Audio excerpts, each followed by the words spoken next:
Hey guys, here's 5 parkour skills you can do in your backyard while self-isolating during COVID-19!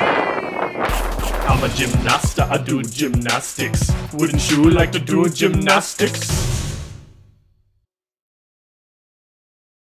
If you're feeling stiff and you're looking for a warm-up, you can check out our COVID conditionings linked right up there.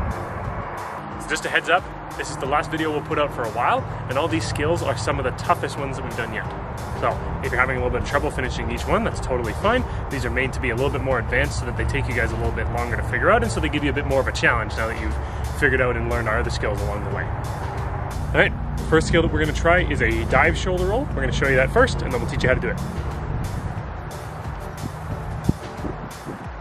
First up, what we need to do is review shoulder rolls from our level 1 of parkour skills you can do in your house. This is what a shoulder roll looks like. Make sure if you haven't already seen that video and you haven't tried this before that you go back and do that first. This skill is just a level up of a shoulder roll.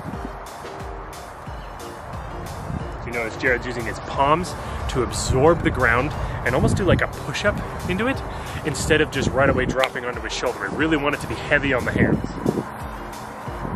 He's also not landing on the top of his shoulder, he's ending up landing on the back of it. This helps us absorb everything just a little bit better instead of dropping hard onto the collarbone at the top of our shoulder here. Alright, this next part will take some time, but it's very simple. All you're going to do now is take that shoulder roll and just make it longer and longer, still staying on the ground though. So go down into the same position and just keep on reaching your hands further and further away from your legs. You know you're ready to do the jump when you've started to get your hands pretty close to about a push-up length from your feet.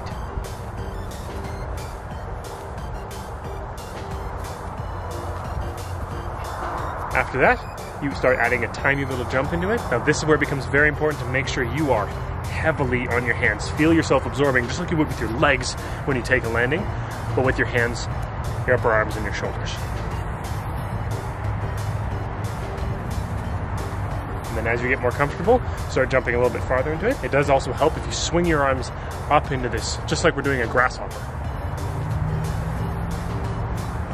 If you're finding this is getting pretty easy, go ahead and try learning it on the other side, but make sure to work up to it in the exact same way.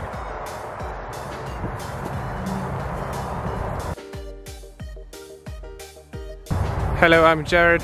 Welcome to my vlog. Today we're filming parkour skills you can do in your backyard. And it's going pretty alright, we're going pretty fast. I've got sticky things on my knees because it's spring right now. This is Brody, say hello Brody. Hello Brody. He got me again. As you can see. Alright, the next skill we're going to try is called a wall run. Again, we'll show you what that looks like, and then we'll teach you how to do it. Make sure that the wall you've chosen, or the tree that you're working with, on the ground, that the area you're going to land in has no roots on the ground. This makes it a lot easier for you to land safely and not land and turn your ankle over on one. You can see right here, there's a big root sticking up here and another one on the other side of Jared. So we've got him using right in the middle. So after this, we'll teach you how to do a tack, which is a sideways wall run, but we're going to start with straight up. First thing you're going to do is stand against the wall with one foot up on it. And once you've done that, all you're going to do is you're going to lean forward into the foot on the wall and then push back and jump off. Then all you're going to do is start leaning a little bit further back. This is quite awkward.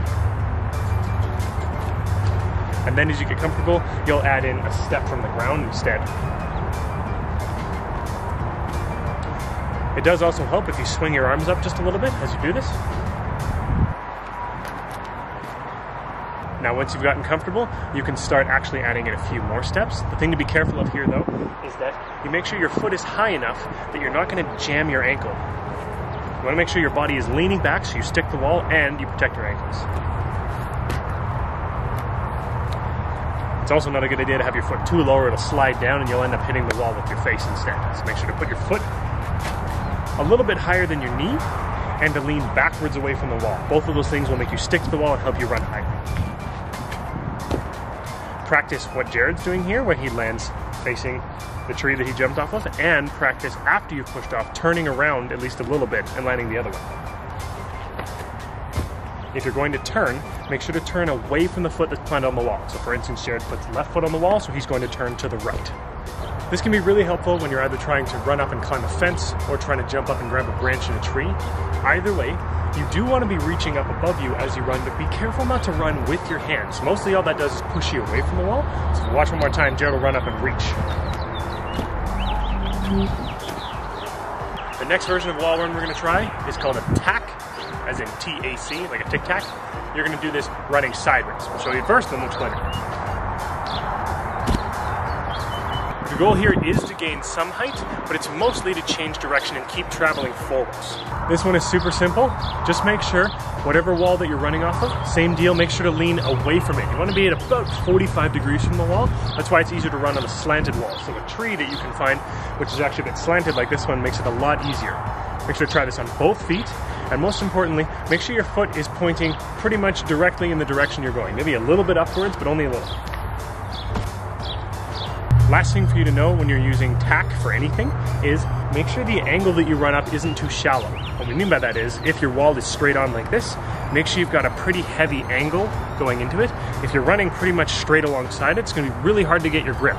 So come in at about 45 degrees so you don't skid down the wall like Jared just did.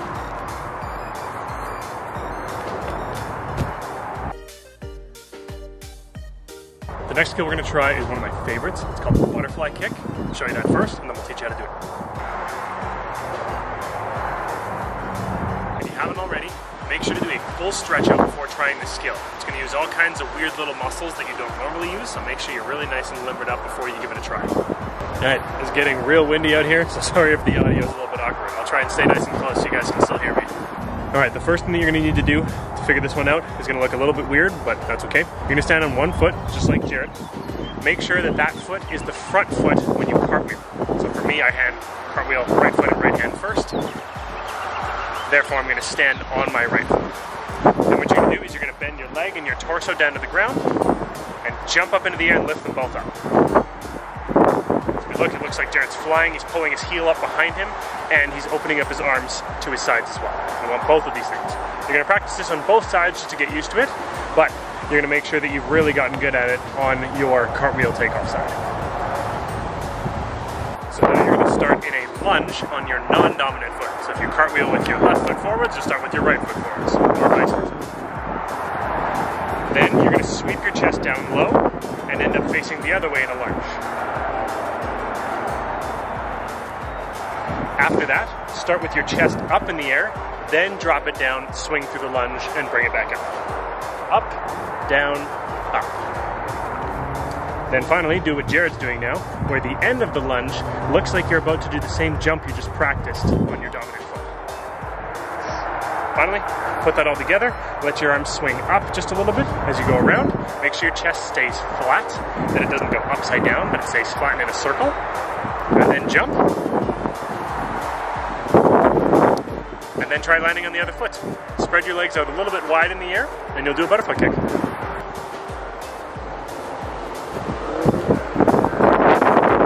If you're having trouble with this, it makes it even easier if you start with your arms in front of you. They start up in front of you, they'll swing down towards the ground as you go around, and then they'll end up like wings as you take off. Now, to make this work quite well, find an object or something you can put on the ground and travel over it. You don't want a butterfly kick to go quite up and down. If you can, you want to go over something. Alright, one last thing that we won't dive too deep into, but you are able to add a step into this if you want a little bit extra momentum. You are going to start facing the direction you are going to keep on traveling. Okay? Then you're going to step with your non-dominant foot. Then you're going to step behind with your dominant foot. And at this point, drop into the lunge you already learned and do the butterfly kick. So a little bit higher speeds. We'll do it again and I'll talk you through it. So Jared starts facing forward. He goes non-dominant foot, butterfly kick. It's just the same way of getting yourself into that backwards lunge with just an initial step. So another way of thinking of it is you start facing the wrong way, and then you take one extra step to turn you around, and then you end up just starting in that backwards lunge. Just like that.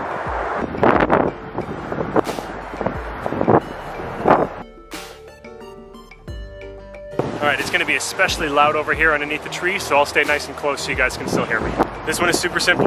We're just going to teach you guys how to climb over a fence. There's two ways to do it. One that looks like a safety vault, and the other that looks like something that we call a turn vault.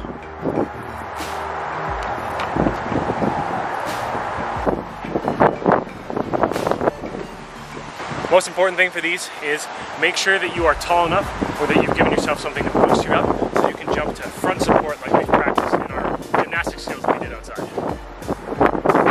And once you jumped up to front support, you're just going to put one foot outside of your hands. Then you're going to lift up the hand that's on that side. So Jared's left foot is up, so he moves the left hand out of the way and then steps to the middle. This keeps your belly button facing forward, and it's kind of like sitting on the edge of something and just pushing off your butt. It's nice. Make sure to try that on both sides. It's really, really helpful. Now, if you need to take a bit of a heavier landing or you're climbing a higher fence, sometimes this version, the turn vault version, is a little bit nicer to do. So you're going to get into the same position with the one foot up the side, but then you're going to take that hand, move it across your body, and turn around so you face the fence when you're done with your hands on top. The really nice thing about this one is as you drop down, you can actually slow yourself down with your hands and add them to your landing with your legs. Make sure that you've tried this one on both sides. It's good to know how to do it on both. Alright, last skill. We're going to try what's called a floor kick. You've probably seen this in like every martial arts movie ever that had a fight in it. We're going to show you first and then we'll teach you how to do it. This one's just fairly physically tough to do, but the steps are pretty simple to learn. Okay, first thing you're going to do is just practice rolling back and touching the palms of your hands to the ground. Elbows up like this. So just roll back. Okay. Practice rolling back forwards fairly aggressively by pushing off of your hands. Once you've done that, do the same thing, but start rolling back into almost a shoulder stand where you push your legs almost straight up to the sky, but still push off of your hands as you roll back up. Finally, exact same feeling through your hands, but this time you're pushing straight up with your legs. You're then going to curl them around and almost try and think of touching your head with the backs of your feet. You're just going to curl all the way around and then sit up at the last second. The important part here is you're going to push with everything all the way through your body. It's just like jumping off of your feet. You start, oddly, with your arms, and then it goes through your hips, your knees, all the way down until it hits your toes. It's the same thing here. You push your feet up first, then knees, then hips, then back. Your fingers and arms are the last thing to push through. So make sure to use your legs and your lower body first, and then follow through with your hands after.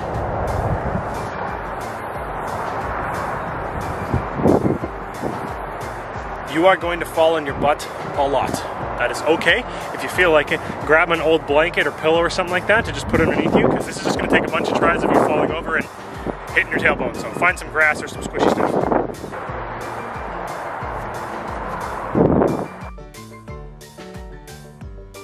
Thanks for watching our last 5-skill tutorial that we'll be doing for a little while. If you're looking for a workout or a stretch out, just check the link right up there for your COVID conditionings. See you next video. Bye.